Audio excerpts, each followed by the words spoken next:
నువ్వు చనిపోయిన తరువాత పరలోకం వెళ్ళాలి. అది మనకు ఉండవలసినటువంటి నిరీక్షణ. దేవుడు మనకి ఉండాలి అనుకున్నటువంటి నిరీక్షణ ఏంటో తెలుసా?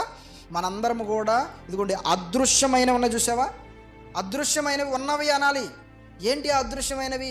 పరలోకం అదృశ్యమైనది, కనిపించదు. ఆ దేవుడు కనిపించడు, అలాగే దేవదూతలు కనిపించవు, అలాగే నరకం కనిపించదు. ప్రియమైన దేవుని పిల్లలారా, ఇవన్నీ మనకు కనిపించవండి, కానీ ఇవన్నీ ఉన్నాయి అని నువ్వు రుజువులతో నమ్మడమే. ఇదిగో బైబిల్ ప్రకారంగా దేవుడు నీకు ఇచ్చినటువంటి ఈ దైవ జ్ఞానాన్ని బట్టి నువ్వు నమ్ముతున్నావు, చూసావా? అది నీ విశ్వాసం, అది నీ యొక్క నిరీక్షణ.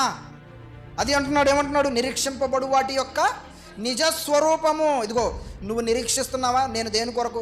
ఎందుకు బ్రదర్ ఇంత కష్టపడుతున్నావు? ఎవరన్నా అడిగారు అనుకోండి, మనం ఎంత కష్టపడి సభలు పెట్టించాం, లేదా ఎంత కష్టపడి ఆరాధనలు చేస్తున్నాం, ఎంత కష్టపడి క్లాసులు పెడుతున్నాము, ఇదిగో మన ధనాన్ని దేవుని కోసం ఇస్తున్నాము. ఎవరైనా అడిగితే ఎందుకు నీ డబ్బులంతా ఇలా పెడుతున్నావు అన్నప్పుడు నువ్వేం చెప్పాలి తెలుసా? ఇదిగో నేను ఇక్కడ డబ్బులు ఖర్చు పెడితేనే పరలోకంలో దేవుడు నాకు ధనము సమకూరుస్తాడు. అది నా నిరీక్షణ, అది నా విశ్వాసం.